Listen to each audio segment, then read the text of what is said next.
Hello besties, my name is Savannah. Welcome back to my channel. And happy fall! I'm going to be posting this video on the first official day of fall, which is so fun. And I figured there'd be no better way to celebrate the first official day of fall than to talk about what I want to be reading this season. I have a list on my phone of about 20 books I want to read this fall. I'm also surrounded by the physical copies that I do have. I don't think you can see right now, but I'm currently in my most ideal state, surrounded by books. And yeah, some of these are new releases, some of them are old. There's a few books at the end that I would love to reread this fall. And if you notice me talking about any books that I've carried over from my summer TBR, no you don't. No you don't. Just kidding. I obviously didn't get to every single book that I put on my summer TBR, and some of them have fall vibes as well, so they're gonna be on this TBR now instead. I think I'll break it down by genre.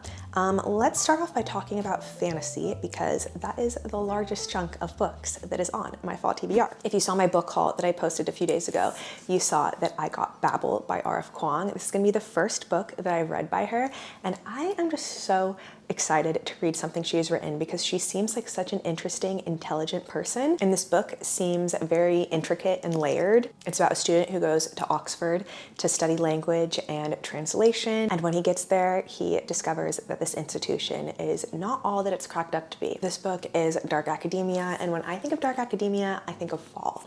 So I feel like this is the perfect time to read this one. Next, we have a two-in-one because I would really like to read this duology. It's One Dark Window and Two Twisted... I stumbled on this title in my last video too. I don't know why I can't say Two Twisted Crowns. That's such a tongue twister. Anyways, it's The Shepherd King duology by Rachel Gillig. Not to sound like a broken record, but I absolutely loved The Night and the Moth by her. It's one of my favorite books I've read so far this year, so I have a feeling I am gonna eat this duology up. It gives such good gothic fall vibes, pulse-pounding, darkly whimsical, and aglow with treacherous magic. Like, say less. Darkly whimsical is such a perfect way to describe Rachel Gillig's writing from what I read in The Night and the Moth as well. I believe this takes place in a world where a sickness is taking over and our main character goes on a quest to try and stop it. I've also heard it has a really unique magic system, so that sounds really enticing as well. Okay, I've actually already read the third book on my fall TBR, which is Wild Reverence by Rebecca Ross.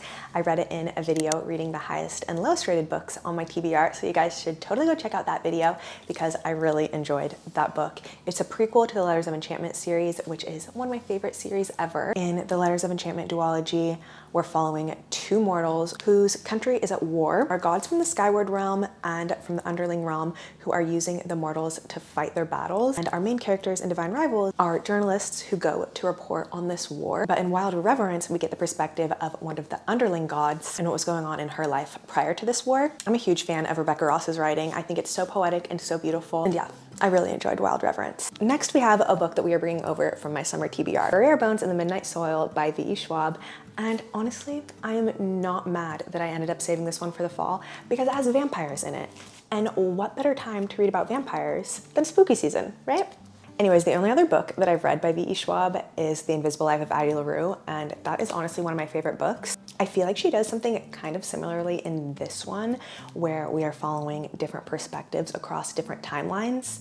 In Addie LaRue, she's just one person that we're following through different timelines, but I think the structure of the story is semi-reminiscent of that. Anyways, we're following three young women. Maria is in 1532 in Santo Domingo, Charlotte is in 1827 in London, and Alice is in 2019 in Boston. I believe they're all vampires, so I am so excited to get to this fall. Okay, next we have Direbound by Sable Sorensen, a book that I've heard so many good things about and seen so many people give 5 stars. In this book, we're following Marin, whose sister gets kidnapped, and in an effort to find her sister, Marin joins the army, and upon joining the army, she has to go through these bonding trials to bond with a direwolf.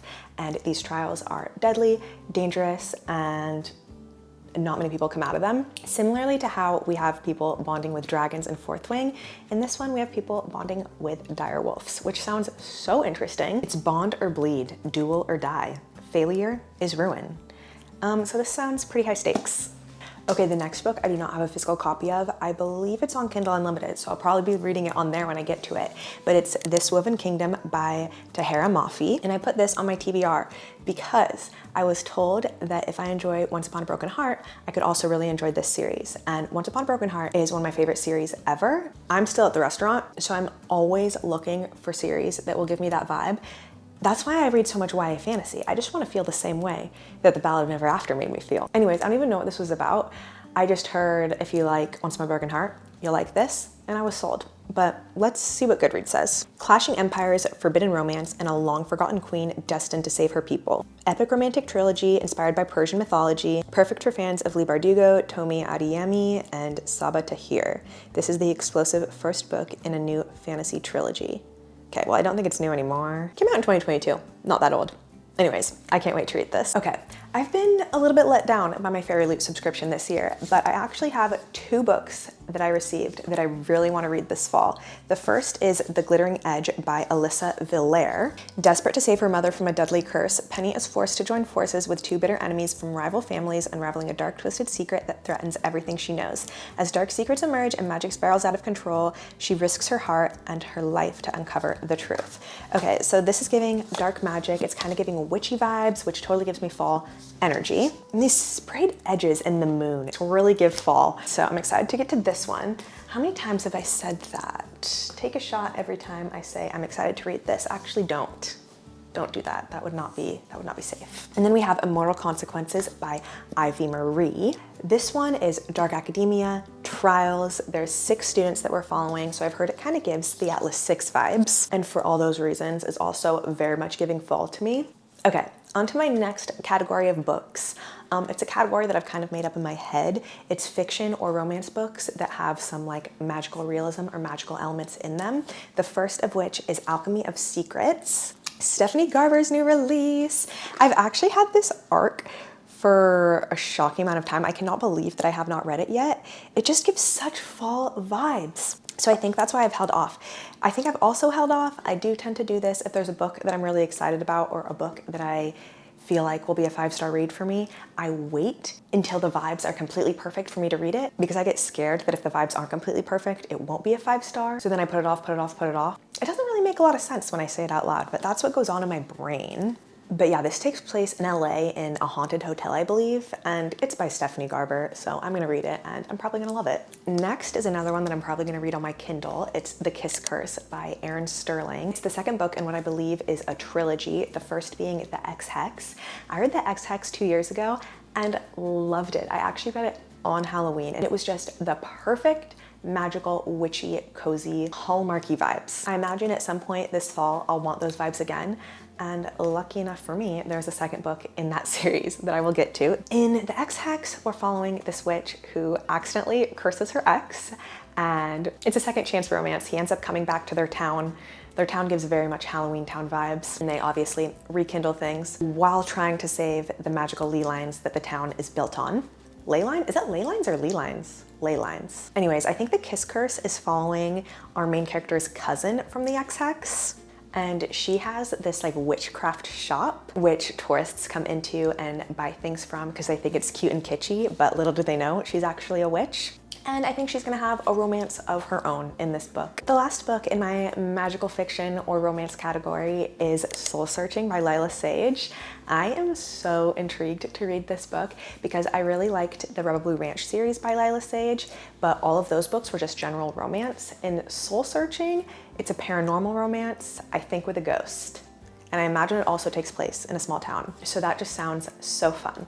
That one is not out yet. I believe it comes out on September 30th. On to romance. First, we have Wild Card by Elsie Silver. This is the 4th book in the Rose Hill series, and I've actually started it. I'm about 50% in, and I think it's gonna be my favorite in the series, which is shocking because when I was getting hints about these 2 characters from the other 3 books, I did not think I was gonna like this one, but I'm getting proven wrong. The Rose Hill series is a series of interconnected standalone small town romance books, all of which are about single dads, which is so funny, but I really enjoy Elsie Silver's writing. They're like my guilty pleasure books, if that makes sense. If I want something easy, fun, and cozy to read, I know she's gonna deliver, and she is delivering in this one. Okay, the next romance book I'm excited to read this fall is Exit Lane by Erica Vierink. This one says it gives When Harry Met Sally, Normal People, and Ladybird vibes. And that is all I needed to see to immediately add this book to my TBR. I think it's a second chance romance, but just from those comparisons, I imagine that it's giving tension,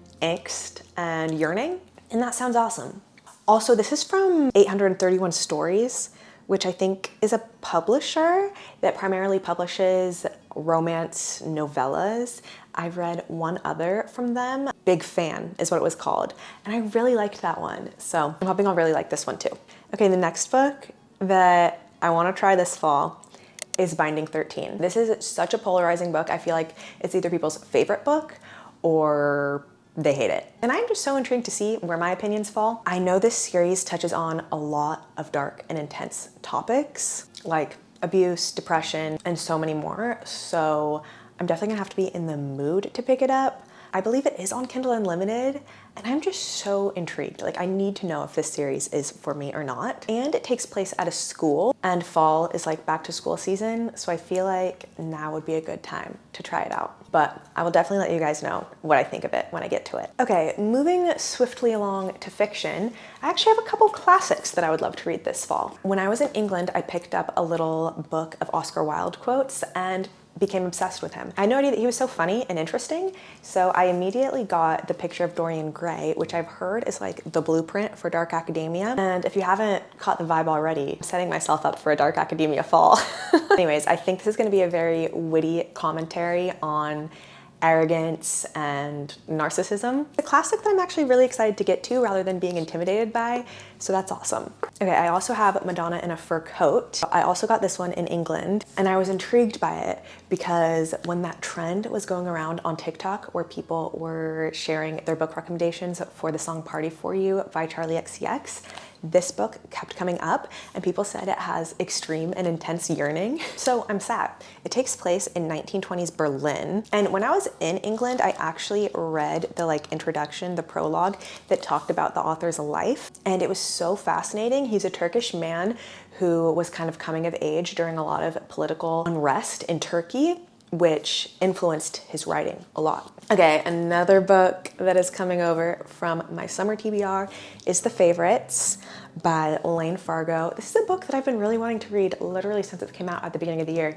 So I can't believe I haven't read it yet, but I think it is also falling victim to that thing I was talking about with Alchemy of Secrets, where I feel like I'm gonna rate it 5 stars, so I keep putting it off. Hold me to it. I'm gonna read it this fall. I feel like the cover is giving fall, so now is the time. Now's the time to get to this one. When people were first talking about this one online, I kept hearing that it gave Magnolia Parks and Daisy Jones and the Six, 2 books that I thoroughly enjoy. So I feel like I'm just gonna love this. It's about 2 figure skaters who were extremely famous and had a big falling out that nobody really knew the reason for. And fast forward, there's a documentary being made about them. I think they step out to set the record straight. So yeah, that's the last fiction book on my list. I actually have one nonfiction book that I really want to get to this fall, and it's Everything is Tuberculosis by John Green. I love John Green. He is so intelligent and so well-spoken, and this book was a long time coming for him. I feel like it's going to be so interesting to learn more about tuberculosis, considering it is a disease that, if I'm not mistaken, shouldn't be a thing anymore. I feel like this is going to be quite emotional to read, but also really informative and educational and interesting. Okay, those are all of the books on my TBR that I haven't read before. I have 3 books that I would love to reread this fall. The first being Normal People by Sally Rooney. This is one of my OG 5-star reads that I feel like has really shaped my book taste. And it's been several years since I've read it, so I'd love to go back and read it again. If you know, you know. This book just gives such moody, yearning, reflective fall vibes. And if I'm feeling real crazy, maybe I'll also rewatch the TV show. But in order to protect my mental health, I probably should not rewatch the TV show on top of rereading this. Okay, next, The Great Gatsby by F. Scott Fitzgerald. When I read this in high school, this and To Kill a Mockingbird were my favorite books ever. I think this was the first book in my high school classes that I actually read every single page of, which was probably really good for my adolescent brain because all I was reading at the time was Harry Styles fan fiction. Anyways, I got this really cool copy when I was in England, and it inspired me to go back and reread this book with a new perspective as I'm a lot older than I was when I was in high school. It's also quite short. I feel like this era of literature was all about the novella, which I kind of love. Anyways, the last book that I would love to reread this fall is Metal Slinger by Rachel Schneider. I ate this book up last fall and it was an easy 5-star read for me. I'm convincing some of my friends to read it for the first time this fall, so I'd love to reread it with them as kind of like a refresher so I can talk about it with them. This is such a page-turning, action-packed fantasy. I almost like don't even want to tell you anything about it because I went into it blind, and I think that's the best way to do it so you can get shocked by things. But yeah, I'm probably gonna reread this one this fall so I can have it refreshed in my mind to talk about with my friends. Okay, and those are all of the books that I'm hoping to get to this fall. I'm so excited for cozy fall reading vlogs. Definitely subscribe if you'd like to see me read some of these books. And I'd love to know what you guys are looking forward to reading this fall as well. So let me know in the comments, and I will see you next time.